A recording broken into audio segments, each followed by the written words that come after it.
1 Coríntios capítulo 14, versículo 40 diz assim: Tudo, porém, seja feito com decência e ordem.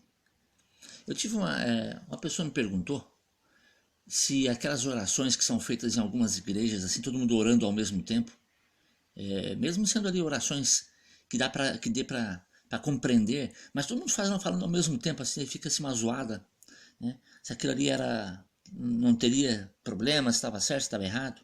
O que a Bíblia fala sobre isso? Primeiro ponto que eu quero destacar, é claro que Deus ele está ouvindo, ele tem condições de ouvir todas as orações ao mesmo tempo. Talvez o problema não seja a capacidade de Deus de ouvir todas essas orações. O problema não é o que Deus vai ouvir.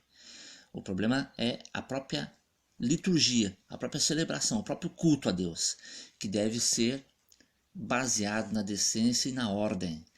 E aqui em 1 Coríntios capítulo 14, versículo 27, falando aqui do dom de línguas, o verdadeiro dom de línguas, diz assim, já para esclarecer que também serve para entendermos sobre essa questão da oração. No verso 27 diz assim, no caso de alguém falar em outra língua, que não seja mais de 2 e quanto muito 3, e isto sucessivamente, e haja quem interprete.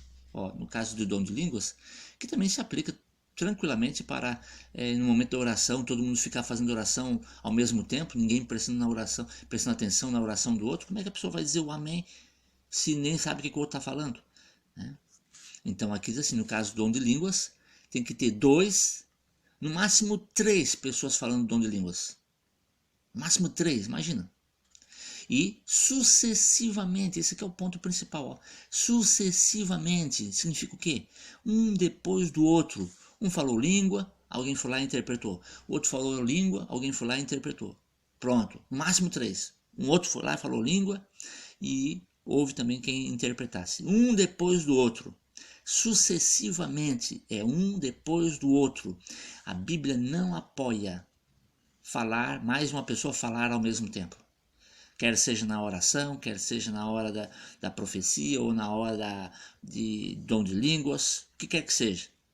Não faz parte da ordem, da decência, da ordem, que o culto a Deus deve ser embasado nisso, na decência, na ordem. Não faz parte quando tem mais de uma pessoa falando ao mesmo tempo. Aí vira bagunça, né? Então 2 ou 3 no máximo e sucessivamente, um depois do outro.